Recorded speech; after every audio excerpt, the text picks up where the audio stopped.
सन्मान्य प्यारे साध संगत जी, प्रेमानं बोला। सद्गुरु बाबा हरदेव सिंह जी महाराज की जय।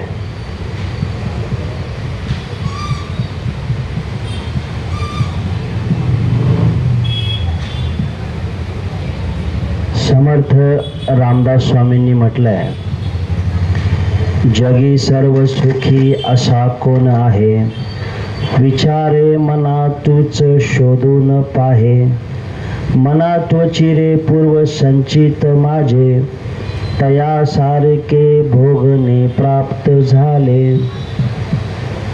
या जगामध्ये सुखी कोण आहे?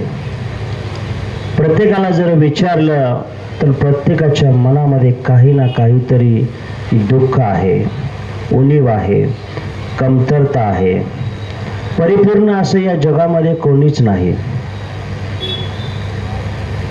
रस्त्याने जात असताना कोणीतरी चालत चाललेला आहे आणि चालत जात असताना त्याच्या शेजारून सायकलवाला गेला। त्याच्या मनामध्ये एक भाव निर्माण झाला की माझ्याकडे जर सायकल असती तर ज्या ठिकाणी मला जायचं आहे त्या ठिकाणी मी कदाचित लवकर पोहोचलो असतो। कालांतराने त्याच्याकडे सायकल प्राप्त झाली आणि सायकलवर जात असताना शेजारून एक मोटरसायकल जोरात गेली। त्याला वाटलं की मोटरसायकल असती तर सायकलवर जे कष्ट मला करावे लागतात ते करावे लागले नसते, मी अजून लवकर पोहोचलो असतो। कालांतराने त्याच्याकडे मोटरसायकल देखील आली आणि मोटरसायकलवरून जात असताना त्याच्या शेजारून एक 4 चाकी कार जोरात गेली। त्याला वाटलं मोटरसायकलवर जात असताना मला ऊन लागतंय, धूळ माझ्या अंगावर तोंडावर उडते, जर माझ्याकडे 4 चाकी गाडी असती तर छान असा AC मध्ये माझा प्रवास सुखाचा झाला असता। कालांतराने त्याच्याकडे 4 चाकी कार देखील येते। 4 चाकी कार मध्ये जात असताना रस्त्यावर प्रचंड गर्दी आहे, पेट्रोल महाग आहे आणि प्रत्येक ठिकाणी जात असताना त्याला खूप यातना कष्ट सहन करावे लागतात। अशा वेळेस कुठंतरी त्याच्या डोक्यावरून एक विमान गेलं आणि मग त्याच्या मनामध्ये आलं, विमानाचा प्रवास किती छान, विमानात बसल्यानंतर काही वाहतूक कोंडी नाही, धूळ नाही, काही त्रास नाही। म्हणजे संत जनानो, सायकल पासून सुरू झालेला प्रवास विमानापर्यंत जाऊन थांबला। माणसाच्या मनाची भावना, माणसाची भूक, माणसाची मागणी कधीही पूर्ण होत नाही। एक गोष्ट प्राप्त झाली की त्याला वाटतं दुसरी गोष्ट मिळावी। रस्त्यावर फुटपाथवर झोपलेला वाटतं मला घर असावं, ज्याच्याकडे घर आहे, झोपडी आहे, त्याला वाटतं बंगला असावा, ज्याच्याकडे बंगला आहे त्याला वाटतं अजून मोठं रो हाऊस असावं, पॅलेस असावं। परंतु संत जनानो, साधू संतांनी लिहून ठेविले अनंते तैसेचे राहावे, चित्ती असू द्यावे समाधान। परमेश्वराने ज्या अवस्थेमध्ये आपल्याला ठेवलंय, जगामध्ये सुखी कोणच नाहीये, समर्थ रामदास सांगतात। परंतु मला जसे संचित प्रारब्ध माझ्या आयुष्यामध्ये ज्या घटना घडल्यात आहेत त्याप्रमाणे माझ्या आयुष्यामध्ये पुढचा काळ मला प्राप्त होत असतो, त्याप्रमाणे सुख सुविधा, सुखाची साधनं मला प्राप्त होत असतात। परंतु माणसाची भूक थांबायला तयार नाहीये, माणसाची लालसा थांबायला तयार नाहीये, प्रत्येक गोष्ट मागण्याची त्याची हाव संपायला तयार नाहीये। समाजामध्ये फिरत असताना पहा, कुठंतरी कोणतरी भेटलं आणि त्याला विचारलं कसा आहेस, त्यावेळेस तो म्हणतो खूप टेन्शन आहे, खूप दुःख आहे, खूप अनंत अडचणी आहेत आणि या अडचणीतून सावरण्याचा प्रयत्न करतोय। कोणी असं म्हटलेलं आठवत नाही की मी खूप सुखी आहे, मी आनंदी आहे, माझं खूप छान चाललंय, परमेश्वराची माझ्यावर कृपा आहे। रस्त्यावर जात असताना अरे तुझ्याकडे 2 पाय आहे, तू चालत चाललाय, पण असेही या जगामध्ये भूतलावर लोक आहेत की ज्याला 2 पाय नाहीत, ते कसे जगतात। तुकाराम महाराज, संत शिरोमणी तुकाराम महाराज म्हणतात संसार करावा खाली पाहुनी. म्हणजे काय तर जे आपल्याकडं नाही त्या गोष्टीची लालसा करत असताना असेही लोक या जगामध्ये आहेत की ज्यांना 2 वेळचं जेवण प्राप्त होत नाही, ज्यांच्या डोक्यावर आसरा नाहीये, छत नाहीये, छप्पर नाहीये, त्यांना थंडीमध्ये कुडकुडत फुटपाथवर झोपावं लागतं, त्यांच्याकडे दिवाण नाहीये, घर नाहीये.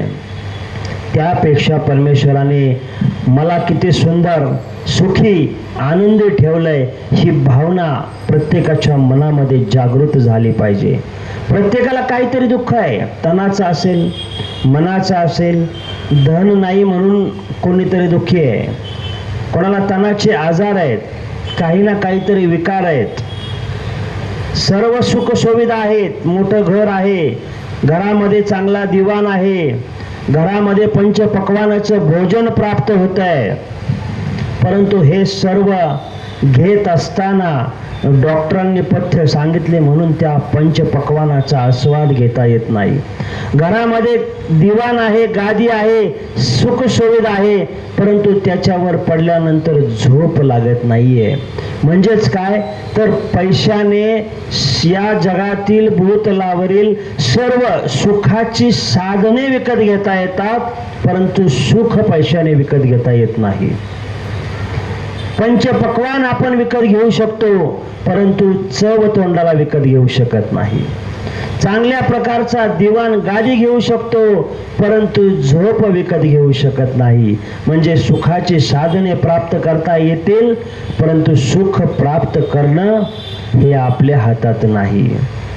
म्हणूनच साधू संत महात्मा नेहमी या मनुष्याला जागृत करतात की ठेविले अनंते, जसं परमेश्वराने तुला ठेवलंय कोणत्याही प्रकारची तक्रार न करता, परमेश्वराने तुला ज्या अवस्थेमध्ये ठेवलंय परमेश्वराचे आभार मान की परमेश्वरा तुझी कृपा आहे. म्हणून रात्री झोपल्यानंतर सकाळी उठताना परमेश्वराचे आभार माना, परमेश्वरा तुझी कृपा आहे म्हणून आज मला एवढा सुंदर दिवस पाहण्याचा योग प्राप्त झाला. नारद मुनी आपल्याला माहित आहे 24 तास नारायण नारायण नारायण परमात्माची आराधना करणारा नारद मुनी एक दिवशी भगवंताला म्हणाला की या भूतलावर माझ्या इतकं नामस्मरण करणारा, माझ्या इतकं तुमचं स्मरण करणारा, आठवण काढणारा कदाचित दुसरा कोणीच नसेल. त्यावेळेस परमेश्वराने सांगितलं एक काम कर, अमक्या अमक्या एका गावामध्ये अमक्या अमक्या एका वस्तीवर एक छोटीशी झोपडी आहे, तिथे एक शेतकरी राहतो, तू त्याच्या समवेत एक दिवस जाऊन राहा. संत जनानो, नारद मुनी त्या शेतकऱ्याच्या घरी गेले आणि नारद मुनी शेतकऱ्याच्या घरी गेल्यानंतर पाहिलं की हा शेतकरी परमेश्वराची किती वेळा आराधना करतोय. तर संत जनानो दिवसभर काबाड कष्ट करून संध्याकाळी व्यवस्थित कष्टाची भाकरी खाऊन संध्याकाळी झोपताना परमेश्वराची आराधना करतो की हे परमेश्वरा, हे भगवंता, तुझ्या कृपा दृष्टीने आशीर्वादाने माझा दिवस खूप सुंदर सुखी समाधानी आनंदी गेला. अशीच कृपा दृष्टी तुझी राहावी आणि माझी रात्र देखील सुखाची जावी असं सांगून छानपैकी झोपी गेला. पुन्हा सकाळी उठला, उठल्यानंतर पुन्हा परमेश्वराचे आभार मानले की तुझ्या कृपेमुळे मला आज पुनर्जन्म मिळाला, पुन्हा मला या जगामध्ये जगण्याचा हक्क मिळाला, पुन्हा मला तो सूर्य पाहण्याचा योग आला.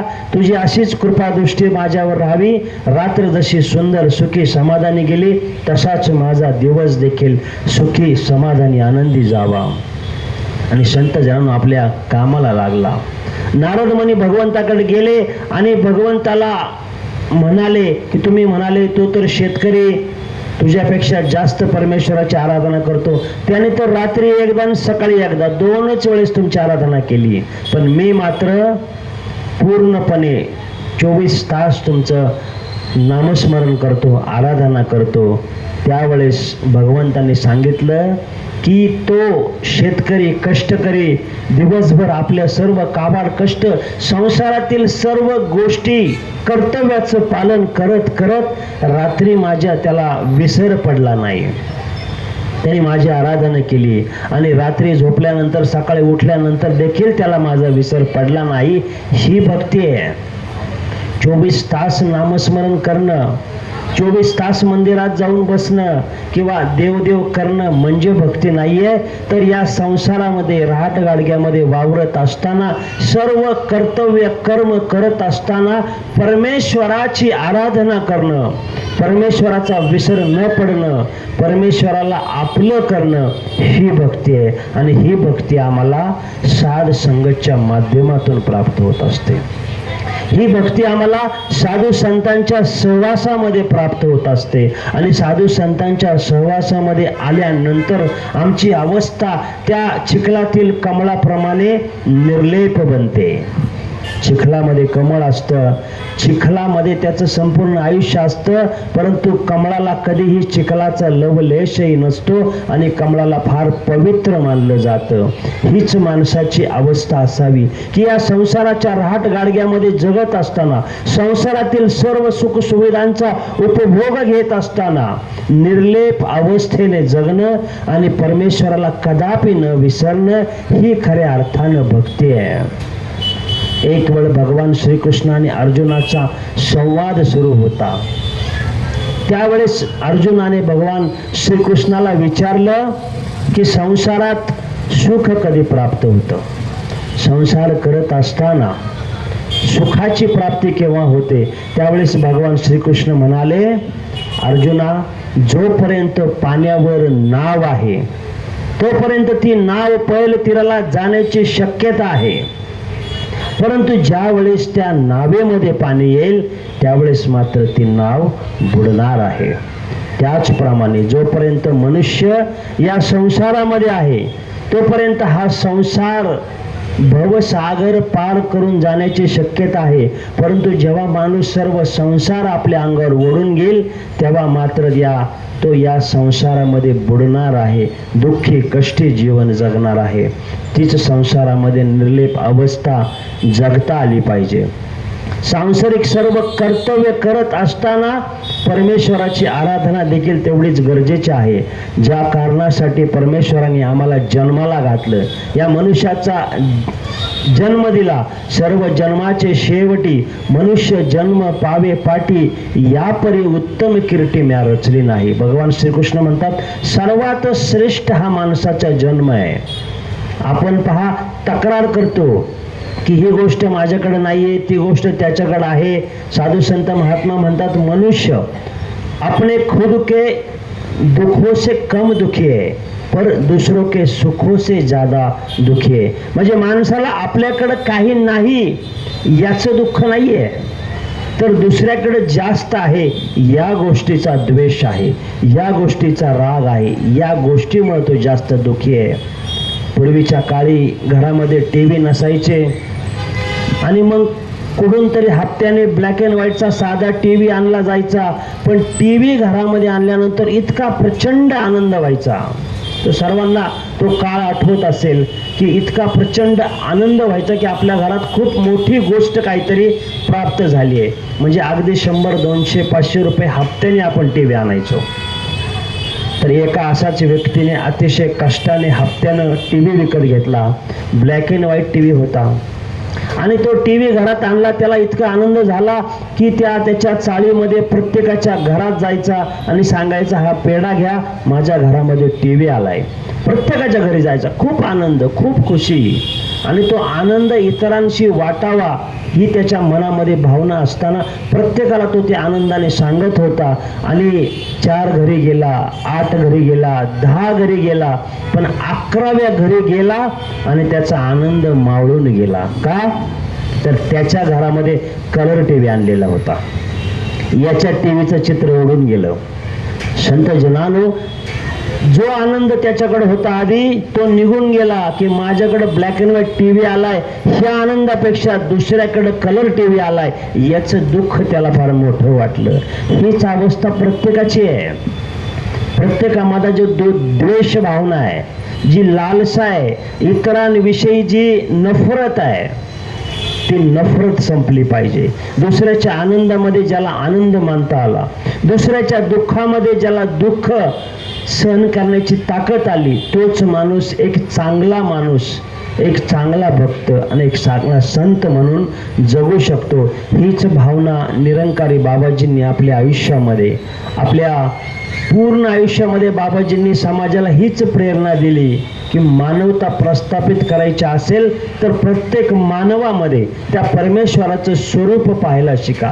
प्रत्येकामध्ये परमात्मा आहे. माझ्यामध्ये बी राम आहे, तुझ्यामध्ये बी राम आहे, म्हणून त्या रामाला नमस्कार. आपण जे राम राम करतो ना, प्रत्येकामध्ये तो ईश्वर आहे.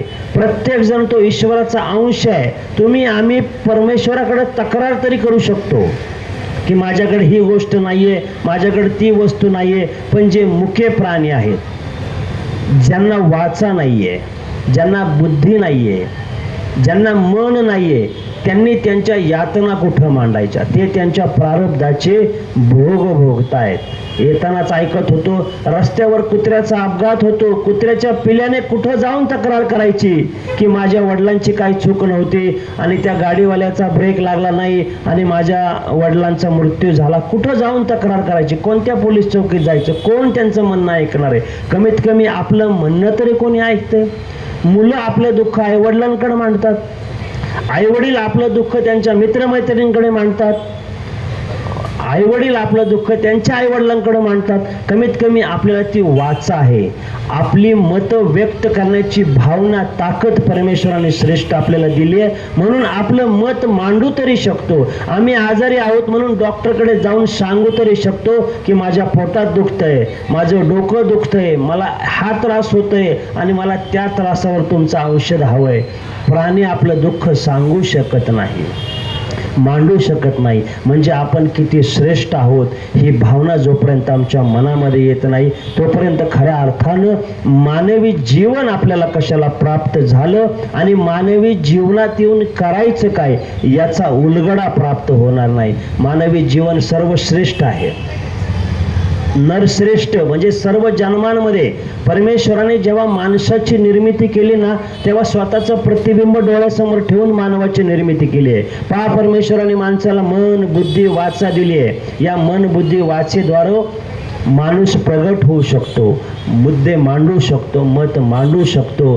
स्वातंत्र्य माणसाला प्राप्त झालंय, परंतु ते स्वातंत्र्य प्राण्यांना नाही. म्हणून आपण नेहमी सदोदित परमेश्वराचे आभार मानले पाहिजे. पहा, काही आपल्या जीवनामध्ये घटना घडू द्या, काही सुखाच्या घडतात, काही दुःखाच्या घडतात, काही आपल्या मनासारख्या घडतात, काही मनाच्या विरहित घडतात. परंतु जे संचित आहे, जे प्रारब्ध आहे, त्यानुसार आपल्या जीवनामध्ये आपल्याला काही गोष्टी भोगाव्या लागतात आणि त्या भोगल्याशिवाय संपत नाहीत. म्हणून ठेविले अनंत. जसे परमेश्वराने आम्हाला ठेवले, परमेश्वराचे आभार मानायला शिका. आपल्या ताटामध्ये भाकरी येते, भाकरी आपल्याकडे भाकरी आल्यानंतर परमेश्वराचा आभार मानून त्या भाकरीचं श्रवण करा. ती भाकरी अमृतासारखी श्रेष्ठ होईल. परंतु तक्रार केली, मला भाकरी मिळाली, तो चपाती खातोय, तो पोळी खातोय, त्याला पंचपक्वाने, माझ्या आयुष्यात चटणी भाकरीच आहे. अरे तुला चटणी भाकरी तरी मिळाली. असेही काही लोक आहेत ज्यांच्या नशिबात तेही प्राप्त होत नाही. रस्त्याने एक मनुष्य चालला होता, प्रेमानं बोला, आणि त्या माणसाला प्रचंड भूक लागली होती. त्याच्या खिशामध्ये 5 रुपये होते आणि रस्त्यावर एक केळीवाला उभा होता आणि त्याने ते 5 रुपये दिले आणि त्यांनी सांगितलं की मला केळी द्या. 5 रुपयामध्ये 3 केळी त्याला दिल्या. म्हणजे थोडा स्वस्ताईचा जमाना होता, आता मिळत नाहीत. 3 केळी त्याला दिल्या आणि 3 केळी त्याने हातात घेतल्या आणि अतिशय तक्रार की काय परमेश्वरा, काय माझं चुकलंय की मला सकाळपासून मी उपाशी आहे, आता ह्या 3 केळीमध्ये माझं काय पोट भरणार, कसं होणार माझं, तक्रार करतोय. परमेश्वराकडं आपली तक्रार मांडतोय आणि पुढं जात असताना त्याच्या लक्षात आलं की त्या 3 केळामधलं पण एक केळ खराब आहे. त्यातलंही अर्ध काढून त्याने असं रस्त्यावर टाकून दिलं आणि पुढं निघणार. तेवढ्यात एक जण पळत आला आणि त्याने ते अर्ध केळ उचललं. म्हणला, परमेश्वरा वा, तुझी कृपादृष्टी झाली, माझ्या आयुष्यात मला आज अर्ध केळी प्राप्त झालं. त्याने परमेश्वराचे आभार मानले. मग याला पश्चाताप झाला की अरे माझ्याकडे 3 आहे तरी मी तक्रार करतोय. त्याला रस्त्यावर अर्ध टाकलं, तेही उचलून तो परमेश्वराचे आभार मानतोय. ही भावना सत्संगाच्या माध्यमातून प्राप्त होते, भक्तीच्या माध्यमातून प्राप्त होते. तनाचे, मनाचे आणि धनाचे हे दुःख बांधवडी आहे हा संसार. सुखाचा विचार नाही कोठे. तुम्ही या संसाराकडून सुखाची अपेक्षा ठेवूच नका. जी अवस्था आहे त्यात सुख मानायला शिका. संसार दुःखांनी भरलेलाच आहे. तुकाराम महाराजांनी सुद्धा लिहून ठेवलं, सुख पाहता जवा पाडे, दुःख पर्वता एवढे, धरी धरी आठवण, माना संतांचे वचन, रात्रीने नेले ते अर्धे बाळपण जरा व्यादे, तुका म्हणे पुढा घाना जुमी जसी मुडा. तुकाराम महाराज काय सांगतात की हे जीवन दुःखांनी भरलेलं आहे. सुख फार शिल्लक आहे, सुख फार कमी आपल्या वाटेला येतं, पण जे येतं ते सुख मानायला शिका, सुखी राहायला शिका, समाधानी राहायला शिका. पहा, एका घाण्याला बैल बांधला जातो आणि त्या बैलाच्या डोळ्यावर झापडी बांधली जाते आणि झापडी बांधली तो दिवसभर त्या घाण्याभोवती बैल फिरत असतो. फिरत असताना त्या बैलाच्या मनामध्ये अशी एक शंका येते की आज मी सकाळपासून संध्याकाळपर्यंत चाललोय, म्हणजे माझं मालकाचं गाव कुठंतरी लांब राहिलं असेल आणि मी खूप दूर खूप किलोमीटर चालून आलो असेल. आणि ज्यावेळेस त्याच्या डोळ्यावरची झापडी संध्याकाळी घाणा बंद केल्यानंतर काढली जाते, त्यावेळेस त्याला समजतं की मी अज्ञानात जगत होतो, मी एकाच जागेवर फिरतोय, माझ्यामध्ये काहीच परिवर्तन झालं नाही, मी एकाच जागेवर गरगर फिरत आहे, माझ्यामध्ये कोणतंही परिवर्तन नाही. माणसाचं जीवन त्याच पद्धतीनं आहे. जोपर्यंत अज्ञानाची झापडी माणसाच्या डोळ्यावर झाकलेली आहे तोपर्यंत माणसाला वाटतं की मी खूप काही केलं, मी खूप काही मिळवलं, मी खूप प्रगती केली. परंतु त्याला ब्रह्मज्ञान देऊन, ज्ञान देऊन जेव्हा अज्ञानाची झापडी काढली जाते त्यावेळेस त्याला अस्तित्व समजतं की माझं अस्तित्व काहीच नाहीये, माझं अस्तित्व शून्य आहे. जोपर्यंत परमात्मा माझ्या बरोबर नाही तोपर्यंत मला काही काडीची किंमत नाही. मेरा मुझ में कुछ नहीं, जो कुछ है सो तेरा, तेरा तुझको सौंप दिया, क्या लागे है मेरा. की माझं काहीच नाहीये, जे काय आहे तुझं आहे. आणि जेव्हा ही भावना की परमेश्वरा तुझ्यामुळं माझ्या जीवनामध्ये आयुष्यामध्ये सुख समाधान आनंद आहे कारण तू माझ्या आयुष्यामध्ये आहे, ही भावना जोपर्यंत प्रज्वलित होत नाही तोपर्यंत खऱ्या अर्थानं आमचं जीवन सुखी आनंदी बनणार नाही. तर या अनेक जणांनी आपले विचार भावना या ठिकाणी मांडल्या. घडी से आद घडी, आदि से पुनियाद, तुलसी संगत साधकी, कटे कोट अपराध. कित्येक जण सत्संग सुरू झाल्यावर आलेत, कित्येक जण अर्ध्यावर आले, कित्येक जण संपताना आलेत. परंतु एक क्षण देखील सत्संगामध्ये येऊन बसलो, संत महात्म्यांची वाणी आपल्या कानावर पडली तर त्या एक क्षणाने, एक मिनिटाने, एक घडीने, आधी घडीने, एक सेकंदाने देखील आपलं जीवन खऱ्या अर्थानं धन्य बनणार आहे. आजपासून प्रण करा की परमेश्वराच्या कृपेने मी सुखी आहे. डोक्यातून हे काढा की माझ्या शरीराला आजार आहे, मला झोप येत नाही. अनेक गोष्टी आपण ऐकतो, मला झोप येत नाही, हे डोक्यातून काढून टाका आणि परमेश्वराचे आभार माना की परमेश्वरा, अरे तुझी कृपादृष्टी आहे, मी खूप सुखाने झोपतोय, खूप आनंदी जीवन जगतोय. परमेश्वराची आराधना करून झोपा, अतिशय सुंदर झोप लागणार. तुमच्या तनाचे सगळे विकार निघून जाणार, तुमच्या मनाचे जे रोग आहेत ते निघून जाणार. आणि धनाची कमी आहे ना, थोडी थोडी सेवा करा, बर्डन नाही.